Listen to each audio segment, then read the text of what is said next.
আমার নবীর দুয়ারের মধ্যে একদিন দেখা যায় দুপুরের ওয়াক্তে আমার নবীর দরবারে সিদ্দিক আকবর উপস্থিত। কিছুক্ষণ পরে দেখে ফারুক আজম উপস্থিত। আবু বকর সিদ্দিক ডাক দিয়ে বলে রাদিয়াল্লাহু তাআলা, ওমর, এই দিন দুপুরে কেন এসেছো নবীর দরবারে?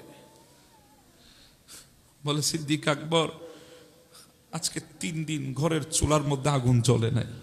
কেন এসেছো? বলে কিছু দিলেও তো পেট ভরবে না, মনও ভরবে না।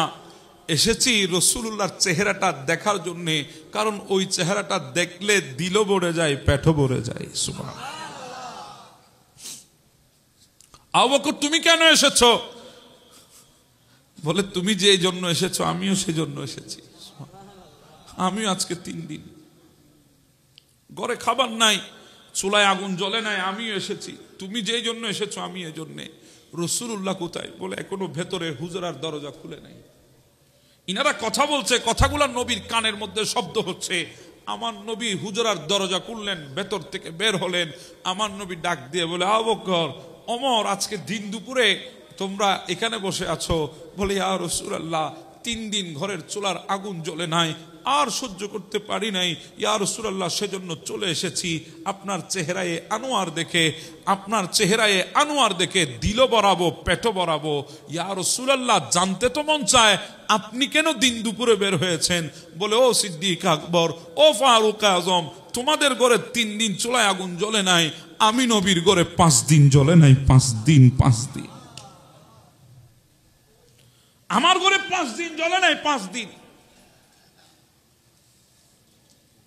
চলো এখানে বসবো না, একটু হেঁটে আসি, মদিনার রাস্তা ধরে একটু হাঁটি, আল্লাহর নিয়ামত দেখবো আর শুকর আদায় করব।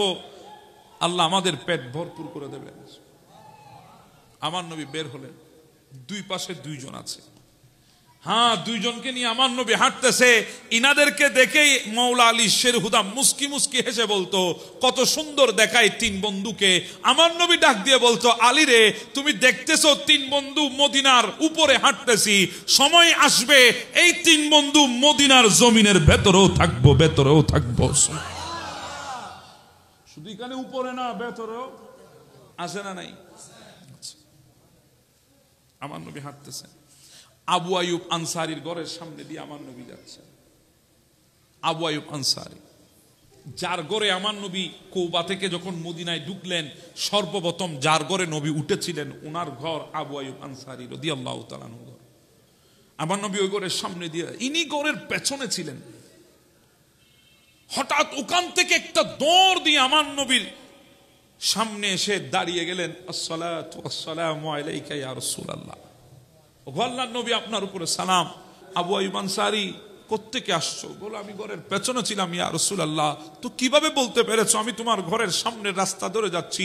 বলি, ইয়া রাসূলুল্লাহ, আপনি তো হাঁটতেছেন রাস্তার উপরে, শরীর থেকে ঘ্রাণ বের হয়েছে, মেশকের ঘ্রাণ চলে গেছে ঘরের পেছনে, আমার নাকে যখন লেগেছে বুঝে গেছি রাহমাতুল লিল আলামিন আমার ঘরের সামনে দিয়ে যাচ্ছে। আর আমি আবু আইয়ুব আনসারীর ঘরের সামনে দিয়ে আপনি যাবেন, আমার ঘরে মেহমান হবেন না। ইয়া রাসূলুল্লাহ, এটা তো হতে পারে না। নবী যদি দয়া হয়, নবী যদি করম হয়, নবী যদি একটু দয়া করেন, আমার ঘরে আপনার কদম মুবারক রাখবেন। আমার নবী আবু বকরের দিকে তাকালেন, আমার নবী ওমরের দিকে তাকালেন, দেখে তারা ক্ষুধার্ত বেশি। আমার নবী তাদের দিকে তাকিয়ে বলছেন, ঠিক আছে চলো। আবু আইয়ুব আনসারীর ঘরে আমার নবী গেলেন। ইয়া রাসূলুল্লাহ, আপনি একটু বসুন। দস্তরখান বিছিয়ে দিয়েছেন। আমার নবীর চেহারা শুকনো হয়ে আছে।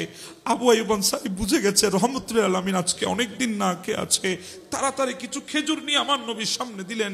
ইয়া রাসূলুল্লাহ, খেজুরগুলা খান, এগুলা খেতে খেতে আমি ছাগল জবাই করছি, কিছুক্ষণের মধ্যে রান্না করে রুটি বানিয়ে আপনার জন্য নিয়ে আসবো। আমার নবীর সামনে দস্তরখান রেডি হলো, খাবার নিয়ে আসা হলো।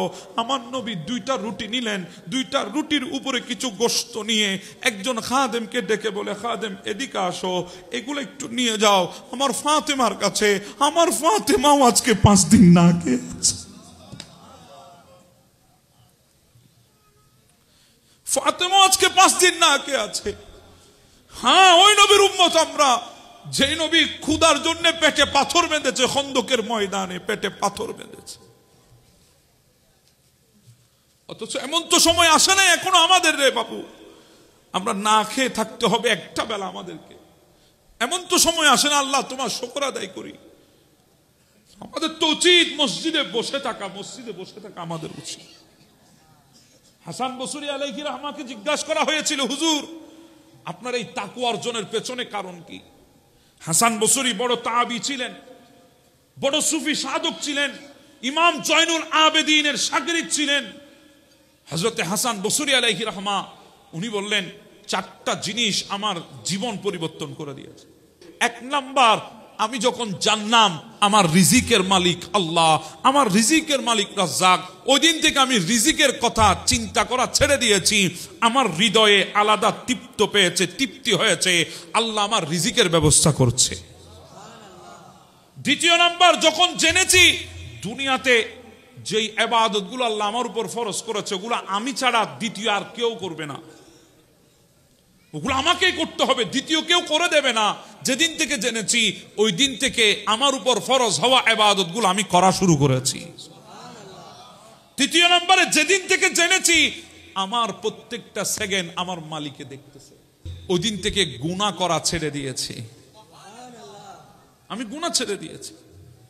4 নম্বরে, যেদিন থেকে জেনেছি মৃত্যু আমার জন্য অপেক্ষা করে বসে আছে, মৃত্যু আমার জন্য অপেক্ষা করছে, ওই দিন থেকে আমার মাওলার সাথে দিদার করার জন্য নিজেকে প্রস্তুতি গ্রহণ করে নিয়েছি। এই 4টা জিনিসে আমি তাকওয়া অর্জন করি।